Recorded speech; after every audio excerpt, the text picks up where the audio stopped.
In this video you will learn how to reach board 5 in Monopoly Go. Complete boards 1 to 4 landmarks. Finish upgrading all the landmarks on board 1 through 4 to unlock the next board. Roll the dice strategically. Use dice rolls wisely to land on high reward tiles. This could be like tiles such as events, bonuses or rent. Participate. Make sure to participate in all the events and tournaments. Joining an in-game event, this will help you earn extra cash, dice rolls or even reward you and speed up your progress in Monopoly Go. Upgrade your landmarks quickly.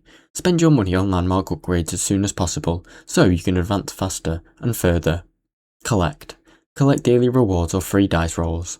Log in daily to claim bonuses that will help you moving forward. Unlock and reach board 5. After completing all of board 4, the game will automatically move you to board 5. Now you know how to reach board 5 in Monopoly Go. Thanks for watching. Don't forget to like and subscribe.